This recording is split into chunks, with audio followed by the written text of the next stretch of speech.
On the 1st of March, 2026, precious Alicia Janai Johnson gave birth to a baby girl inside a hospital room in Homewood, Alabama, and never went home.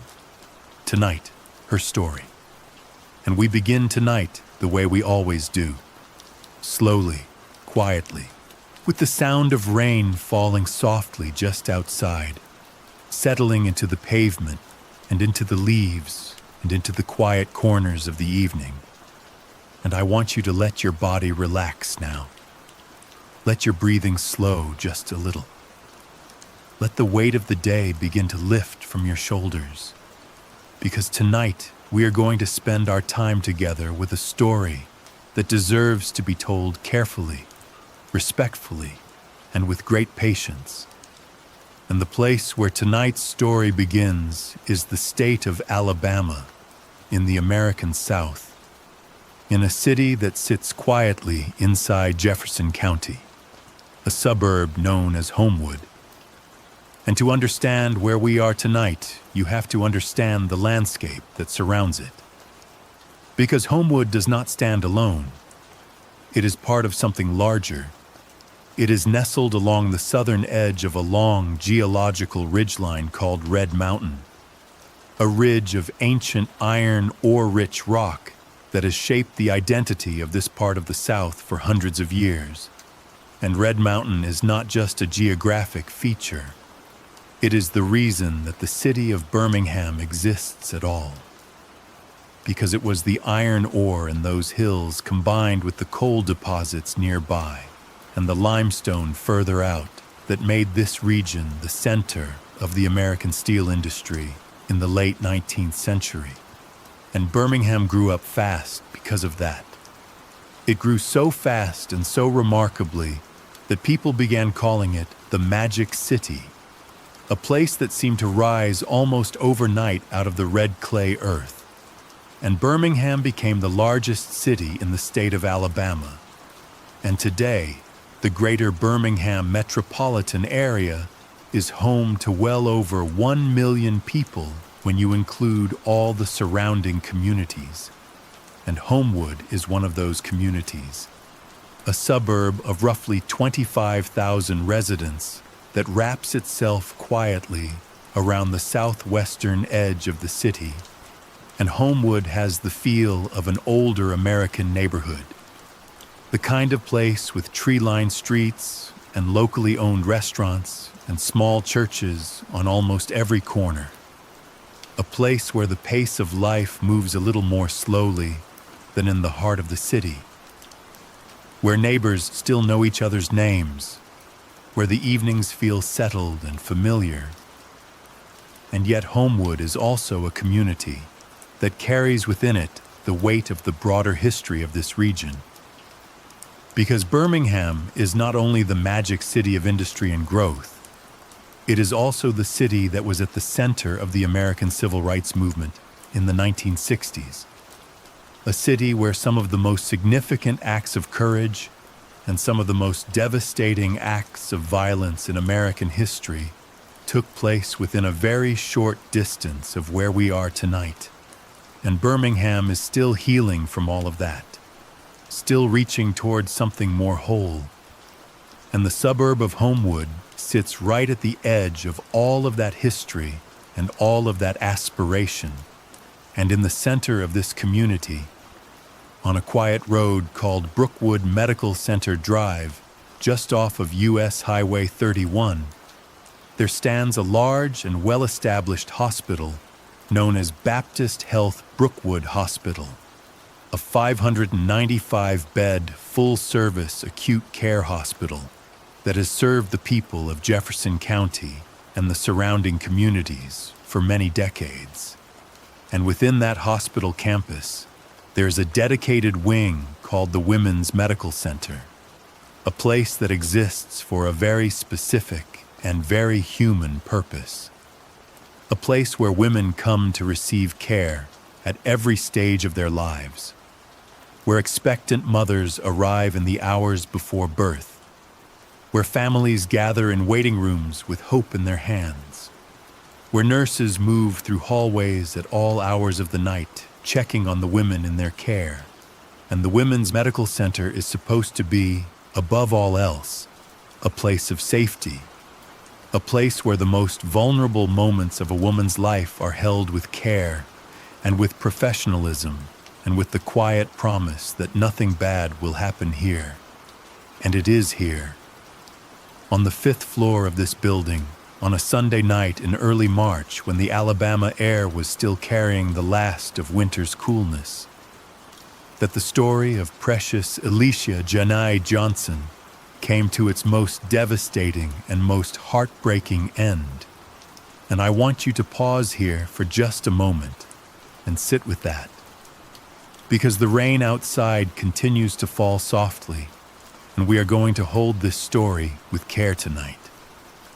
And to understand what happened on that night, we must first understand who precious Alicia Janai Johnson truly was. Because she was not a headline, and she was not a statistic, and she was not simply a name in a news article. She was a person, a full and complete human being with a history and a heart and a name that meant everything to the people who loved her. And the first thing you need to know about Precious is when she was born. Because the date of her birth is one of the most striking and poignant details of her entire life. Precious Alicia Janai Johnson was born on the 11th of September, 2001. And if you are old enough to remember that date, then you already understand the weight of it. Because September the 11th, 2001 was the morning that changed the entire world. The morning the towers fell and the sky was full of smoke, and the whole country stopped breathing all at once. And yet on that same morning, in the midst of all of that collective grief, a baby girl was born, and her mother, Trista Roberts, has said that she knew from the very moment she held her daughter that there was something extraordinary about her, something that set her apart. And Trista has written publicly that she knew Precious was special the day she was born, on 9/11, exactly when the second plane crashed into the Twin Towers. And there is something deeply and quietly significant about that. About the fact that life chose that particular morning to send this particular child into the world. As if the universe understood that even in the middle of the worst grief, something new and something good could still arrive. And Precious grew up carrying that name, Precious, a name that her family chose with intention, a name that announced to the world from the very beginning exactly how much she was loved and exactly how much she mattered. And those who knew her say that she lived up to that name in every way that a person can. She was a young woman of deep and genuine faith. She loved to worship and she attended church faithfully. And her religion was not a surface thing. It was something that ran through her, something that shaped how she saw the world and how she treated the people in it. And alongside her faith, she carried an ambition that her family says was always present in her, always looking forward, always reaching for the next thing. And in the year 2024, Precious did something that speaks volumes about her character. She joined the United States Navy, and that is not a small thing. To join the Navy is to make a commitment that goes beyond ordinary ambition. It is to say that you are willing to serve something larger than yourself, that you have the discipline and the courage to step into a life of structure and purpose. And Precious made that choice freely and deliberately. And most recently, before her death, she had been working as a nail technician in Birmingham, Alabama. And that work, which might seem small to some, was actually deeply consistent with who she was, because being a nail technician is intimate work. It is the kind of work that puts you in close contact with people, that builds relationships and trust and community one conversation at a time. And Precious was good at that. She was the kind of person who made people feel seen, who made people feel cared for, who brought something genuine to every interaction. And her friends and family describe her as someone who lit up any room she entered, someone whose warmth was not performed but real. And she was, by every account, absolutely overjoyed about becoming a mother. Her own mother has said that Precious only wanted the best life had to offer, that she dreamed big and loved hard, and never settled for less than what she believed she and the people she loved deserved. And when Precious learned that she was going to have a daughter, she chose a name for her that is as beautiful as the life she imagined for that child. And that name was Aliyah. And in the weeks and months before March the 1st, 2026, Precious was preparing herself to meet Aliyah, to hold her, to begin the most important work of her life. And I want us to hold that image tonight. The image of a 24-year-old woman full of faith and love and anticipation, standing on the edge of the most profound experience a human being can have. Because that is who Precious Elisha Janae Johnson was. And that is who she deserved to continue to be. And the rain outside continues to fall softly as we stay with this story tonight. And to understand the fuller picture of what happened in the hours and days leading up to March the 1st, we must also spend some time with the household in which Precious was living, and with the relationship that would ultimately define the circumstances of her death. And Precious was married to a young man whom we will refer to tonight as KWT Jr. And KWT Jr. was 19 years old at the time of these events, which made him 5 years younger than Precious. And by the account of his own family, he was also a young man who was, in the most visible and outward sense, trying to build something. He had completed Army National Guard training as a diesel mechanic, and his family has said that he worked more than 50 hours a week, including cutting hair as a secondary source of income. And he had graduated from Midfield High School in Alabama, where during his senior year he had been recognized as the February Employee of the Month for his work in HVAC studies at the Academy of Craft Training in Birmingham. And so if you looked at this couple from the outside, you would see two young people who were both working hard, both trying to build a future, both bringing different strengths and different backgrounds to the life they were attempting to create together. And that is important to acknowledge, because in every case of intimate partner violence, there is always a public face and a private reality, and we do not always have access to both sides at once.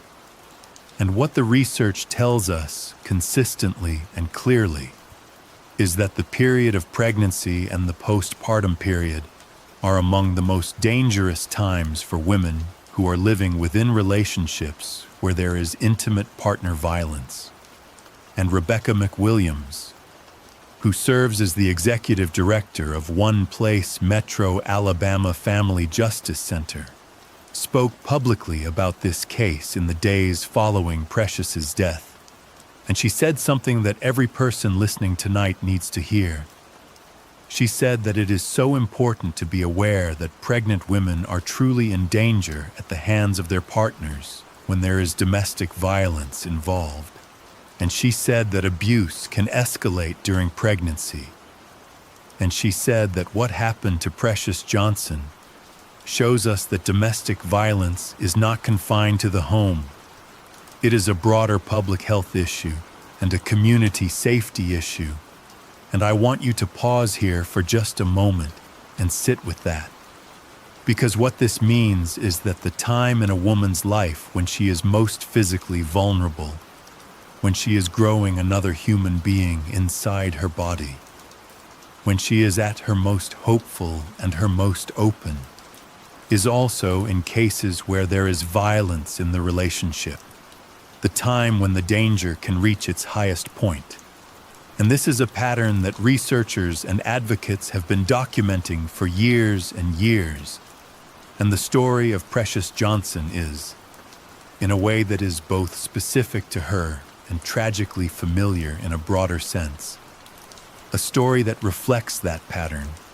And we do not know tonight the precise history of what went on inside the relationship between Precious and KWT Jr. Because investigations take time, and families are grieving, and details emerge slowly and carefully. But what we do know is that what happened on March the 1st, 2026, was classified by investigators as a domestic incident. And that word, domestic, matters. It tells us that this was not random. It was not a stranger. It was someone Precious knew, someone she had chosen to build a life with, someone who should have been the safest person in her world on the night she brought their daughter into it. And the rain continues to fall softly outside as we hold that truth together tonight. And now we come to the evening itself.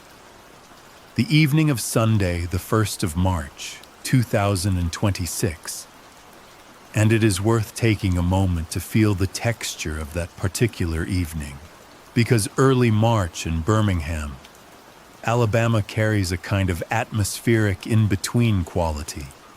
It is the time of year when winter has not quite let go and spring has not quite arrived, when the temperatures in the evening still carry a coolness that requires a jacket, but the afternoons hint at the warmth that is coming.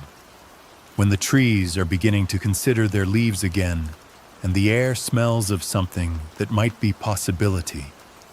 And on that Sunday, in those early evening hours, Precious Alicia Janai Johnson was a patient at the Women's Medical Center at Baptist Health Brookwood Hospital. And she was there for the most profound and sacred reason a person can be anywhere on this earth. She was there to give birth. And at some point on that Sunday, in that hospital room on the 5th floor, Precious brought her daughter Aliyah into the world. And in those first extraordinary moments after birth, when the room is filled with the sounds of a new life drawing its first breath, when everything that has been anticipated and imagined and hoped for suddenly becomes real and physical and present, Precious held her daughter. And in those moments, the world would have felt exactly the way a new mother needs the world to feel, complete and overwhelming and full of love. And baby Aliyah, as is standard practice in a maternity ward, was taken from the room to be cared for by nursing staff.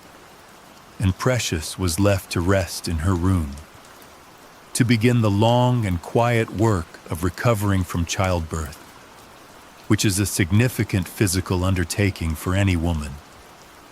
And the 5th floor of the Women's Medical Center is designed precisely for this kind of rest. It is a floor of soft institutional lighting and careful monitoring and the gentle rhythmic sounds of a hospital at work. And then, at approximately 9:25 in the evening, that rhythm was broken, and Homewood police received reports of possible shots fired inside the Women's Medical Center, and officers from the Homewood Police Department responded immediately to the address at Brookwood Medical Center Drive. And when those officers arrived at the hospital and made their way up to the 5th floor, they found a female patient and a male visitor in Precious's room, and both of those individuals had suffered gunshot wounds.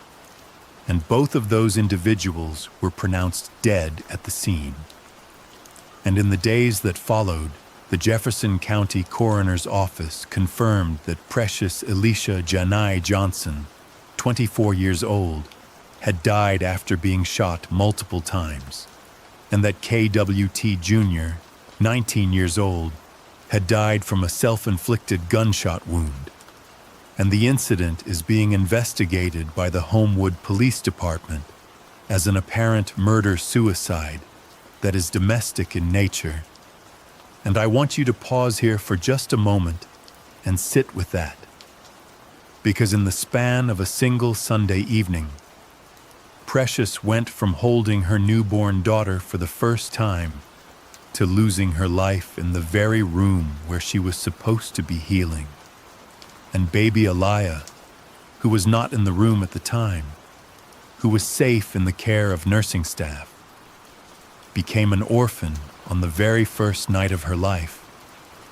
And the rain outside continues to fall, and we sit with this truth quietly and with great care, because it must be sat with. It deserves to be felt fully before we move on. And in the hours and days that followed, before the investigation had run its full course, before the coroner had released all findings, before the world had fully heard the name Precious Elisha Janai Johnson, the people who loved her most began to speak, and it is their voices tonight that carry us through this section of the story. Because Precious herself is no longer here to speak for herself, and so we must be faithful to the people who knew her and who have chosen to share their memories and their grief with the world. And the first voice we must honor is the voice of her mother, Trista Roberts, who took to social media in the days following her daughter's death to speak about who Precious was and what her life had meant. And Trista Roberts wrote words that have stayed with everyone who has read them. She wrote that she knew Precious was special the day she was born, on September the 11th, 2001, exactly when the second plane crashed into the Twin Towers. And she wrote that Precious was such an inspiration to her and to others, and that she loved to worship Jesus and attended church faithfully, and that she was so excited to become a mother, and that she only wanted the best life had to offer. And then Trista Roberts wrote something that I want to quote exactly, because it deserves to be said precisely and preserved with care. She wrote, "I was robbed of my gift of life, and so was her daughter." And I want you to pause here for just a moment and sit with those words. I was robbed of my gift of life, and so was her daughter. And what Trista Roberts is expressing in those words is something that goes deeper than grief. It is the articulation of a theft. The theft of a person who was not just loved, but who was someone's reason, someone's most important thing. And the word robbed is not metaphorical, it is precise. And the family's GoFundMe, which was created in the immediate aftermath of the shooting to support the costs of funeral and burial arrangements and the long-term care of baby Aliyah, captured the same spirit when it wrote that Precious was a loving daughter, a caring mother, and a beautiful soul who meant everything to their family, and that she had dreams, a future, and most importantly, a precious baby girl named Aliyah who depended on her, and that what should have been a place of care and safety became the place where their family's world was forever changed. And Trista Roberts also wrote that she is blessed, that Precious left a piece of herself behind for her to continue to love on, speaking about Aliyah. And she said that Precious will be deeply missed, but will always be loved. And tonight, we hold all of those words carefully, because they are the truest record we have of who Precious Elisha Janai Johnson was. and they deserve to be heard. And as the investigation into the events of March the 1st continued in the days and weeks that followed, the Homewood Police Department worked steadily and methodically to build the most complete and accurate picture possible of what had happened on that 5th floor. And the work of investigating an incident like this one is both deeply technical and deeply human. It requires a combination of forensic precision and careful attention to the human context that surrounds the physical evidence, and what we know from public statements and from the records that have been made available is this. The Homewood Police Department responded to reports of shots fired at approximately 9:25 in the evening. Officers arrived at Baptist Health Brookwood Hospital's Women's Medical Center and proceeded to the 5th floor, where they found the 2 individuals and pronounced both dead at the scene. And the Homewood Police Department released a press statement confirming that preliminary investigation leads investigators to believe the incident is an apparent murder-suicide and is domestic in nature, and that no other people were injured, and the Jefferson County Coroner's Office, which is the official body responsible for investigating all deaths in Jefferson County, confirmed that Precious Alicia Janae Johnson, age 24, died as a result of multiple gunshot wounds, and that KWT Jr., age 19, died from a self-inflicted gunshot wound. And the coroner's office would have conducted autopsies on both individuals as part of their standard protocol, and those autopsies would have formally documented the cause and manner of death for both, and would have become part of the permanent official record of this case. And the investigative work does not end with the scene itself. It extends outward to encompass the full history of the 2 people involved, which means interviewing family members and acquaintances and anyone who might have knowledge of the relationship dynamics between Precious and KWT Jr. It means reviewing any prior contacts between law enforcement and either individual. It means examining communications and records and any documentation that might help investigators understand not only what happened in that hospital room, but why.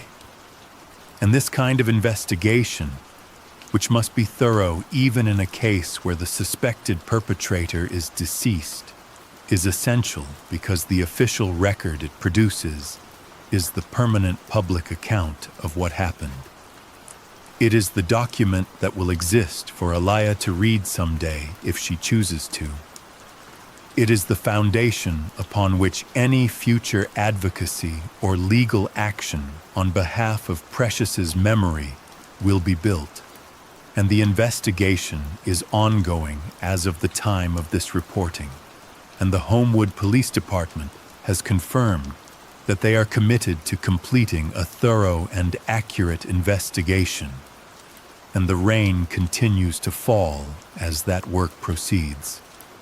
And we trust that it will be done with the care and the seriousness that Precious Alicia Janae Johnson deserves.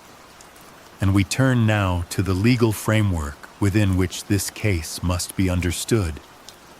Because the law matters in a story like this one. It matters for Precious's family. It matters for baby Aliyah, and it matters for every person who is listening tonight and who wants to understand not just what happened, but what can be done.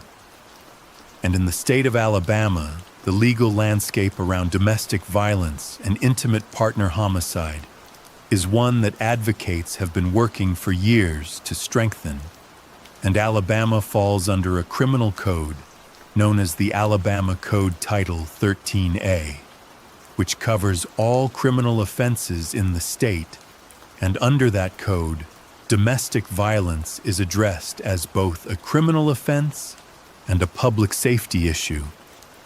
And in Alabama, there is also the Alabama Protection from Abuse Act, which provides civil legal remedies for survivors of domestic violence, including protective orders and emergency relief. And these are important tools because they represent the legal system's attempt to intervene before violence escalates to its most extreme conclusion. And in a case like the one we are discussing tonight, where the investigation has determined that both individuals died at the scene in a murder-suicide, the criminal justice process that most people are familiar with, the process of arrest, charge, prosecution, verdict, and sentencing, is not available because that process requires a living defendant, and KWT Jr. died at the scene. And so there is no one to be arrested, no one to be charged, no trial to take place. And I want you to pause here for just a moment and sit with what that means for Precious's family. Because the absence of a criminal trial is a particular and painful kind of injustice. It is the experience of having something enormous and devastating done to someone you love, and having no legal mechanism through which to formally demand accountability in a court of law. And yet the legal system is not entirely without tools in these circumstances, because the investigation itself is a legal document. The coroner's official findings are part of the legal record, and families in situations like this one can pursue civil actions and advocacy efforts that fall outside the criminal justice system. And the family of Precious Johnson has stated their intention to pursue legal and advocacy efforts related to this tragedy. And the Alabama Coalition Against Domestic Violence and organizations like One Place Metro Alabama Family Justice Center exist precisely to support families in navigating the difficult terrain between personal grief and the desire to create systemic change. And it is also worth noting that Alabama has one of the highest rates of domestic violence in the nation, with the CDC estimating that approximately 1 in 4 women in Alabama will experience severe intimate partner violence during their lifetime. And that context matters, because what happened to Precious Johnson did not happen in a vacuum. It happened in a state and a society where the conditions that allow intimate partner violence to flourish are still very much present, and the law alone is not enough to change that. It requires community and education and resources and the willingness to see what is happening in the households around us before it is too late. And when the news of what had happened at Baptist Health Brookwood Hospital began to spread outward from Homewood, Alabama, first through local outlets, and then through national media, and then through the vast and fast-moving currents of social media, the public response was immediate, and it was significant, and it carried within it both grief and outrage, and the particular kind of collective pain that comes when a story touches something that people already knew, somewhere deep inside themselves, was true. And the local news outlets in the Birmingham area, including WBRC 6 News and ABC 3340 News and WVTM 13, were among the first to report on the incident in the hours after it occurred. And their reports reached the community of Birmingham and Jefferson County with the specific and urgent weight that local news carries when it is reporting on something that happened down the street. And within days, the story had been picked up by national publications, including People magazine and The Griot and Yahoo News and The Sun and Cafe Mom and Us Weekly and others.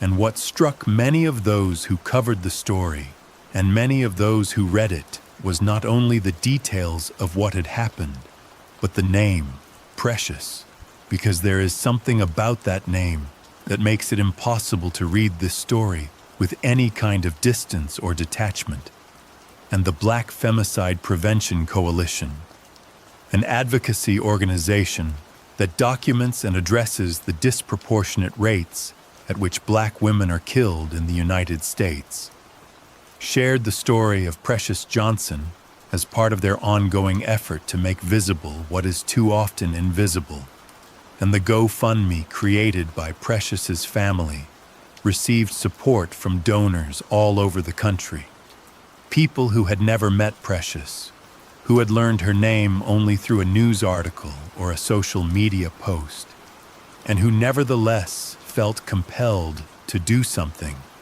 to give something, to be part of the community of people standing with her family in their grief. And that response, that outpouring of support from strangers, is one of the things that the family wanted when they wrote in their GoFundMe that they hoped people from everywhere would come together to support them during the darkest time in their lives. And the rain continues to fall softly as we hold the image of all those people, all across this country, pausing in their own ordinary evenings to say the name of Precious Elisha Janai Johnson, and to grieve for her and for the daughter she left behind. And because tonight's story is one that carries within it important lessons for all of us, we want to spend some time in this part of our evening together talking about the signs of intimate partner violence, about the resources that exist for people who are living in dangerous situations, and about the particular vulnerability of women during pregnancy and in the period immediately following childbirth.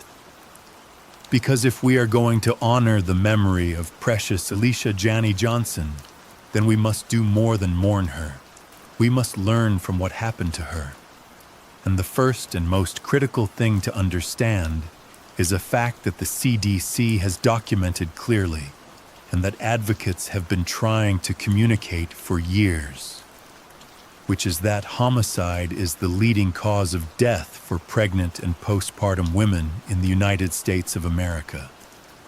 And I want you to pause here for just a moment and sit with that, because that is a fact that should stop us cold. That is a fact that tells us something is profoundly wrong with how we as a society understand and respond to the danger that women face during what should be one of the safest and most protected periods of their lives. And in the state of Alabama specifically, the statistics are stark. The CDC estimates that approximately 8.7% of Alabama women, which amounts to roughly 166,000 people, are victims of intimate partner violence each year. And the National Coalition Against Domestic Violence reports that Alabama's domestic violence rate is among the highest in the nation. And these numbers are not abstract. They represent real women, real families, real babies who will grow up without their mothers. And the warning signs of intimate partner violence do not always announce themselves clearly. They can begin with behaviors that might seem like ordinary relationship tension. Things like a partner wanting to know where you are at all times, wanting to control who you talk to, wanting to monitor your phone or your money or your friendships.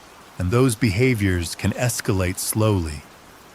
So slowly that the person inside the relationship may not recognize the pattern until they are deep within it.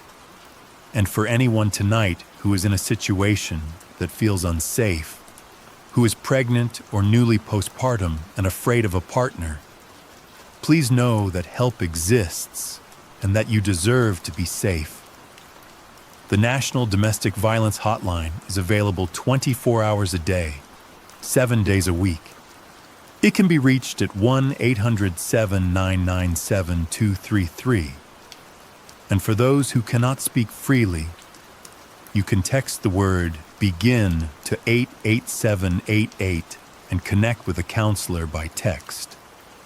And for those in the Birmingham and Jefferson County area, One Place Metro Alabama Family Justice Center is a local resource that provides comprehensive support to survivors of domestic violence and their families. And for anyone listening tonight who is worried about someone they know, please reach out to them. Please ask the direct question. Please be willing to hear the answer.